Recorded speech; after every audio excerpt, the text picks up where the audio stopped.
anhuma nous rapporte qu'un homme est venu voir le prophète sallallahu alayhi wa sallam en l'interpellant, en disant « Ya Rasulallah, ô toi le prophète d'Allah Azza wa Jal, ô toi qui connais des réponses que le simple commun des mortels ne peut pas connaître, ô toi qui possèdes des clés de spiritualité que le simple commun des mortels ne peut pas posséder. Donne-moi une réponse à une question existentielle dans ma vie. »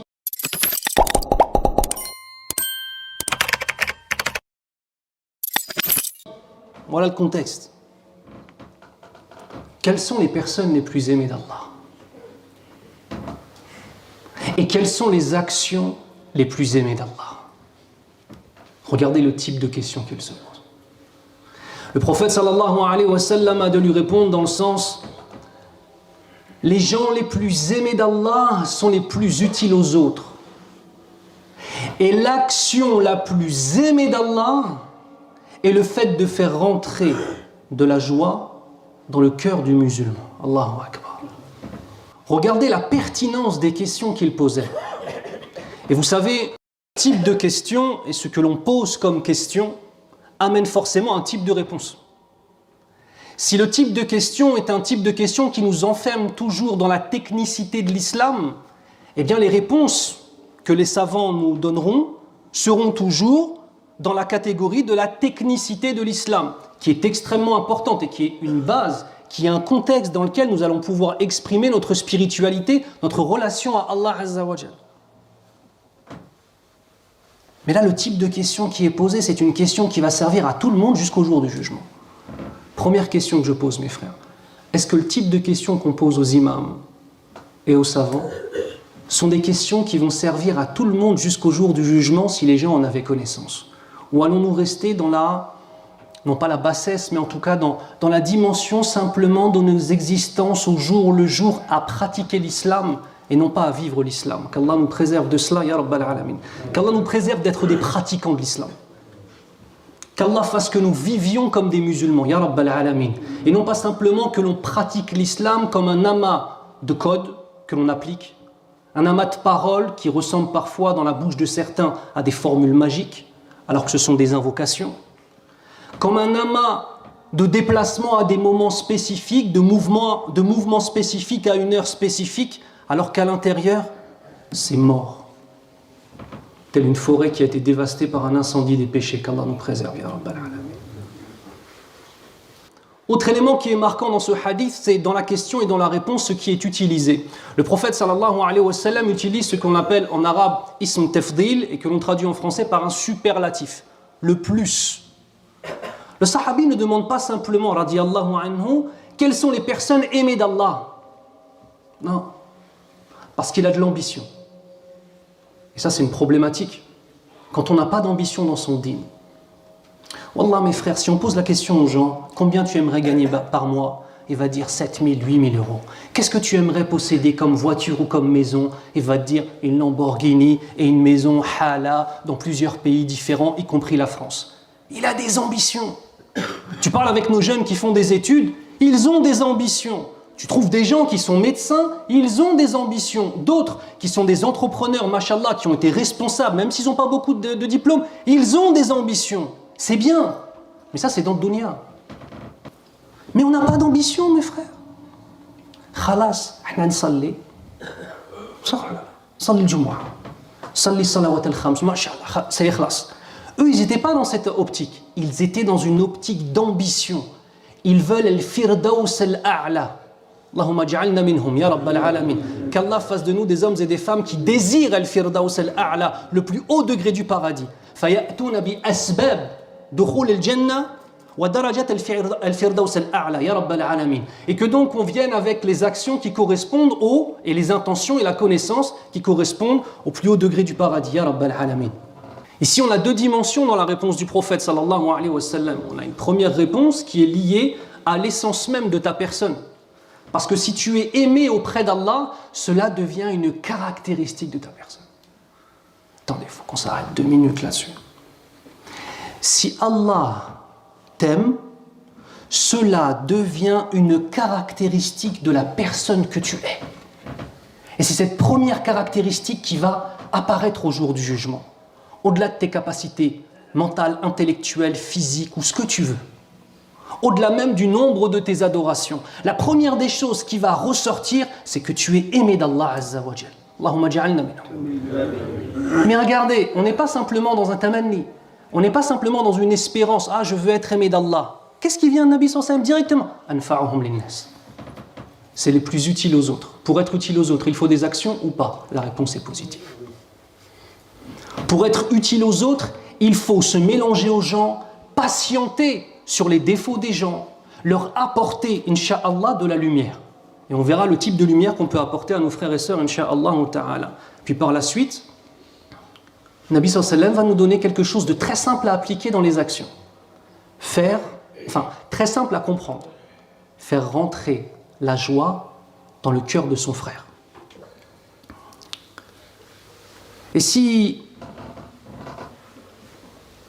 on fait partie des gens qu'aime Allah Azza wa Jal, on rentre dans un hadith qui est extraordinaire. On a un hadith qui est rapporté par Abu Huraira radiyallahu anhu qui est extraordinaire, subhanallah. Et il a deux parties. Et la première partie possède une traduction qui est: certes Allah, lorsqu'il aime un de ses adorateurs, il appelle Jibril alayhi salam et il lui dit: oh Jibril, j'aime un tel, alors aime-le. Et Jibril alayhi salam, immédiatement, par obéissance pour Allah Azza wa Jal, un amour qui est basé sur une obéissance, pas sur des sentiments, pas sur un vécu. Un amour uniquement pour Allah, puisqu'Allah lui a ordonné cela. Il l'aime. Il ne se contente pas de cela. Il appelle tous les gens, tous les habitants des cieux, qui sont les anges, et leur dit: certes Allah Azza wa Jal aime un tel, alors aimez-le. Regardez, il n'a pas dit j'aime un tel, hein. Il revient toujours à Allah subhanahu wa ta'ala. Allah aime un tel, alors aimez-le. Et tous les habitants des cieux l'aiment. Penses-tu que si tu fais partie des gens qui sont aimés d'Allah, de Jibril alayhi salam, et de tous les habitants des cieux, penses-tu que les gens sur cette terre vont être indifférents envers toi? La réponse est négative. Ensuite, dans la suite du hadith, une fois tous les gens des cieux l'aiment, l'acceptation lui est octroyée sur cette terre. À partir du moment où Allah t'aime, donc Jibril alayhi salam t'aime, donc tous les habitants des cieux t'aiment, donc Allah Azza wa Jal va ramener al-qaboul, l'acceptation sur cette terre. Il y a des gens, Akhil Karim, que tu as rencontrés dans ta vie, tu les connais pas. Tu les as vus. Des fois, juste tu les as croisés. Tu es parti au dars d'un cheikh, tu l'as vu. Ahbabtahu fillah. Il t'a pas parlé, tu connais pas le son de sa voix, tu connais pas son prénom, peut-être que tu le verras plus jamais dans ta vie. À peine tu l'as vu, il est rentré dans ton cœur. Ça fait partie des signes. Alors, je ne vous dis pas que c'est une science certaine, bien sûr. Il n'y a qu'Allah qui sait. Mais ça fait partie des signes que cette personne-là a reçu al-qaboul fil ard. Et à l'inverse, il y a des gens, tu les vois, tu ne connais rien d'eux. Et tu es mal à l'aise avec eux. Et ça, c'est la suite du hadith. Dans la suite du hadith, Nabi sallallahu alayhi wa sallam nous informe que si Allah Azza wa Jal déteste quelqu'un, et s'il vous plaît mes frères, que chacun d'entre nous ressente de la peur en entendant ce hadith. Parce que si je ne ressens pas de la peur en entendant ce hadith, et si tu n'en ressens pas, c'est que tu es déjà tombé dans une des branches de l'hypocrisie, qu'Allah nous préserve. Ou que je suis déjà tombé dans une des branches de l'hypocrisie, où je crois que ça y est, j'ai fait le hajj, je prie depuis 20 ans, depuis 10 ans, depuis 40 ans, donc c'est bon. Non, c'est pas comme ça, c'est pas comme ça. Lorsqu'Allah Azza wa Jal déteste quelqu'un, son nom est donc inscrit comme les gens détestés auprès d'Allah. Il appelle Jibril, alayhi salam. Il lui dit: je déteste un tel, déteste-le. Alors Jibril, alayhi salam, immédiatement, et ça rentre dans Bab al-Wala wal-Bara, comme Allah Azza wa Jal le déteste, il le déteste. Et il ne se contente pas de cela, il appelle tous les habitants des cieux et il leur dit: Allah déteste un tel. Détestez-le. Tous les anges le détestent. Le résultat, c'est que la haine et l'hostilité deviennent une des caractéristiques qui lui sont données de la part des gens envers lui. Et il trouve toujours des gens qui lui font des problèmes. Toujours des gens qui le détestent. Qu'Allah nous préserve, ya Rabbal Alamin. من الله إلى جبريل إلى أهل السماء إلى أهل الأرض أحب الناس إلى الله أنفعهم للناس. Les gens les plus aimés d'Allah Azza wa Jal sont les plus utiles aux autres. La seconde partie, la deuxième phrase du hadith, qui est et l'action la plus aimée d'Allah Azza wa Jal, c'est de faire rentrer le bonheur dans le cœur du musulman. Qu'on se comprenne bien, le premier bonheur est un bonheur dogmatique. Je ne suis même pas en train de te parler aujourd'hui, maintenant, de le nourrir, de lui faire un sourire. Ça vient après ça. Je te parle de faire partie de ceux qui font la meilleure des actions qu'on puisse avoir sur cette terre, qui est d'ordonner le bien et d'interdire le blâmable. C'est d'ailleurs cette raison-là pour laquelle la Ummah al-Islamiyya est la meilleure des communautés. Donc si la Ummah al-Islamiyya délaisse l'ordre du bien et l'interdiction du mal, pouvons-nous encore prétendre que nous rentrons dans ce verset? يقول الله عز وجل كنتم خير أمة أخرجت للناس تأمرون بالمعروف وتنهون عن المنكر وتؤمنون بالله. Vous êtes là dans le sens, vous êtes la meilleure des communautés qui a été envoyée à l'humanité. Pourquoi? Vous ordonnez le bien et vous interdisez le mal. Et le tout est enveloppé par la croyance en Allah subhanahu wa ta'ala. طيب. العلم من الأمر بالمعروف. La connaissance et enseigner des connaissances fait partie d'ordonner le bien. Al-ilm min an-nahy 'anil munkar. La connaissance fait partie de l'interdiction sur le mal, puisque grâce à ces connaissances, les gens comprennent ce qu'Allah veut et ce qu'Allah ne veut pas, ce qu'Allah aime et ce qu'Allah déteste. Je suis toujours étonné de voir les gens qui ne sont pas musulmans et dans d'autres religions avoir une énergie extraordinaire à appeler les gens à leur religion. Gars, jusqu'à... Il faut même du porte-à-porte le dimanche matin. C'est pas agib ça. Al-Ummah al-Islamiyya fi France na'ima. La communauté musulmane en France est endormie. Nawman 'amiq. Et pas d'un petit sommeil, un sommeil profond. Akhi, en tant que musulman, tu es en mission sur cette terre. Tu entends le terme que je viens de donner là? Mission. Est-ce que c'est une mission pour toi d'avoir un toit pour ta femme et tes enfants? Oui.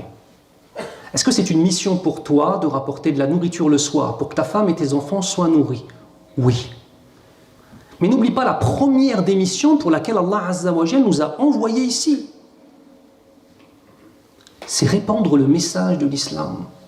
Où en sommes-nous de cela? Il y a des gens au travail, ils travaillent avec des gens depuis 15-20 ans, ils ne leur ont jamais parlé d'islam. Allahu Akbar. Il y a des gens, c'est tes amis, c'est un Rachid, un Mohammed, musulman de naissance, il ne fait pas salat depuis 20 ans, mais tu lui en parles pas, tu as la hashuma. Mais ta hashuma de quoi? De parler de ce qu'Allah aime. Tu as la hashuma de quoi? De dénoncer ce qu'Allah Azza wa Jal déteste. Billati hiya ahsan. Il faut avoir de la hikmah, de la sagesse, mais sache une chose. Parmi les grands alibis que le diable met dans le cœur des musulmans pour l'inaction, c'est le fait de se dire c'est plus sage de se taire. Ne t'es pas, Akhil Karim. Parle doucement. Attention, et pas toujours doucement. Il y a des gens, ils ne comprennent pas autre chose qu'une parole directe et sèche. Mais est-ce qu'on arrête de dénoncer le munkar, le mal? Est-ce qu'on arrête d'ordonner le bien? Non, on s'adapte. Mais attention, parmi les grands alibis du diable à l'inaction, c'est le fait de se dire non, c'est pas le moment. Akhil Karim, ça fait 15 ans que tu le connais, ce sera quand le moment? Vous êtes la meilleure des communautés qui a été envoyée à l'humanité. Pourquoi? Caractéristique. Vous ordonnez le bien et vous interdisez le mal. Le ma'rouf, le bien, c'est ce qu'a ordonné Allah et qu'il aime. Le munkar, c'est ce qu'a interdit Allah et qu'il déteste. On va finir avec des caractéristiques du prophète sallallahu alayhi wa sallam. Justement parce que le Nabi sallallahu alayhi wa sallam est l'exemple même d'aider les autres et de faire rentrer la joie dans les cœurs des autres par plusieurs choses, par la connaissance et l'enseignement, mais aussi amener les gens à concrétiser l'adoration avec Allah subhanahu wa ta'ala, mais aussi dans l'humanitaire, aussi dans le fait d'aider les gens avec son argent, si on en a. Mais regardez encore une fois. Comment est-ce que le diable peut nous embellir des actions jusqu'au point où on a l'impression qu'on a fait tout ce qu'on devait alors qu'en fait on ne l'a pas fait. Aujourd'hui, la plupart des musulmans, la seule relation qu'ils ont avec l'aide de la communauté musulmane, c'est de donner de l'argent. Soyons honnêtes. Il a donné 100 € pendant le Ramadan, il est bien dans sa tête. Khil Karim, cet argent, il appartient à Allah Azza wa Jal. Tu crois que c'est extraordinaire de donner 100 €? Si tu les as, attention. Celui qui n'a pas 100 €, c'est autre chose, qu'on se comprenne bien. Mais ce que je suis en train de vous dire, c'est qu'en fait, on prend le bien, c'est des centaines d'actions différentes. Des centaines. Parmi les bonnes actions, il y a le fait de donner de l'argent. Mais aujourd'hui, c'est beaucoup. Vous savez, vous êtes des occidentaux, les frères.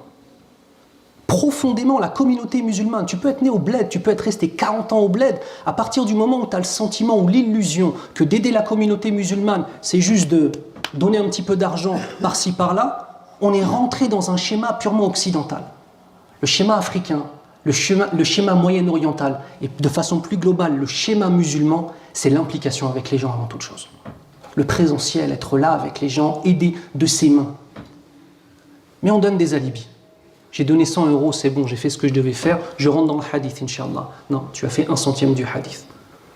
Qu'Allah nous permette de concrétiser l'aide à nos frères et nos sœurs de la meilleure des façons, Ya Rabbal Alamin. Et le prophète sallallahu alayhi wa sallam, pour finir, pour voir un petit peu quel était le modèle et comment est-ce qu'il agissait avec les gens autour de lui, le prophète sallallahu alayhi wa sallam, lamma su'ilat Aisha radiyallahu anha anhu, lorsque Aisha radiyallahu anha a été questionnée sur le prophète sallallahu alayhi wa sallam, qu'est-ce qu'elle a dit? Kana khuluquhu al-Qur'an. Son comportement, c'était le Qur'an. Mais encore une fois, désolé de ne pas vous laisser tranquille, on va enlever les pollutions. Quand les gens entendent Kana khuluquhu al-Qur'an, ils pensent tout de suite au fait que le Nabi sallallahu alayhi wa sallam était doux. Ok? Est-ce qu'Allah Azza wa Jal dans le Qur'an n'est que douceur? Allah dans le Qur'an n'est que tawhid, l'unicité absolue. Et il a des versets dans lesquels il est doux avec nous. Et il a des versets dans lesquels il nous menace de l'enfer. Et il y a des versets dans lesquels il nous menace en tant que tel. Il y a des versets dans lesquels il nous sermonne. Il y a des versets dans lesquels il mentionne l'histoire des prophètes qui nous ont précédés afin d'eux. Il y a des versets dans lesquels il nous menace de l'égarement. C'est ça, khuluquhu al-Qur'an. J'en ai assez de voir des hadiths comme ça qui sont magnifiques et qui parlent de tout ce qu'était le Coran et de résumer le prophète sallallahu alayhi wa sallam, il était gentil. Il n'était pas que gentil, le Nabi sallallahu alayhi wa sallam. Il était gentil, d'une gentillesse extraordinaire, d'une sagesse extraordinaire, mais il s'adaptait aux gens qu'il avait en face de lui et aux situations. Aisha radiyallahu anha nous dit, lorsqu'elle nous parle du prophète sallallahu alayhi wa sallam, faqalat, kana alyan an-nas, c'était l'homme le plus doux. Wa akram an-nas, et c'était l'homme le plus généreux. Wa kana rajulan min rijalikum, et pourtant c'était un homme comme vous, vous êtes des hommes. Illa annahu kana dhahhaka bassama. Sauf que c'était quelqu'un de plaisant et qui était toujours souriant, sallallahu alayhi wa sallam. Sauf quand il parlait de l'enfer, bien évidemment. Qu'est-ce que ça nous enseigne, cela? Allah, mes frères, vous savez, il y a une chose qui m'a toujours marqué. Avant que je me convertisse à l'islam en 2001, je voyais les musulmans sortir des mosquées. Je me dis, mais franchement, je vous dis ce que je disais. Mais qu'est-ce qu'ils ont, ces gens-là? Pourquoi ils font tous la tête comme ça? Et vous savez ce qui était dans mon cœur? Écoutez bien, l'islam ne peut pas être vrai en voyant les visages de ceux qui fréquentaient la mosquée. Vous vous rendez compte de l'impact? Je vous parle d'un impact da'awi. Un impact da'awi. Lorsque je voyais les musulmans sortir des mosquées, être presque quasiment prêts à se battre, l'autre il s'est garé n'importe comment, il a embêté tous les voisins. Puis j'ai connu des frères, alhamdoulilah, qui étaient bassama, souriants. Kama qala an-nabi sallallahu alayhi wa sallam, tabassumuka fi wajhi akhika laka sadaqa. Ton sourire que tu offres à ton frère, c'est une aumône que tu fais. Vous voulez un conseil? Le minimum de la da'wa, soyez souriants.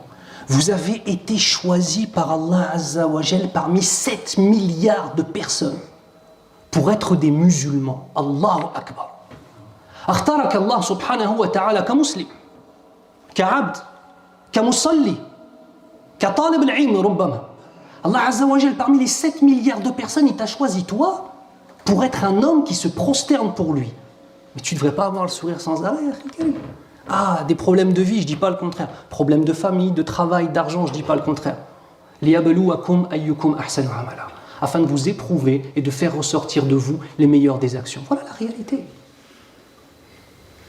J'aimerais venir à la sortie des mosquées et voir des frères souriants, qui se laissent passer les uns les autres au lieu de comme des sauvages en train de se pousser les uns les autres pour sortir le plus vite, pour aller boire un coca ou je ne sais pas c'est quoi l'occupation de la journée. Voir des gens souriants qui se laissent. Faddali akhi al-karim, tiens tes chaussures, al-hajj, tu prends le hajj, tu donnes ses chaussures, tiens le hajj, barakallahu fi, tu lui embrasses sa tête. Tu sors et t'es souriant. Aqal shay. Première des choses que tu vois chez quelqu'un, c'est son visage. C'est pas sa parole, c'est pas sa sagesse, c'est son visage. Soyons souriants et vous verrez, alhamdoulilah, Allah a mis dans le sourire un médicament. Ce médicament, il fait qu'on se sent mieux et que les gens nous aiment beaucoup plus, incha'Allah ta'ala.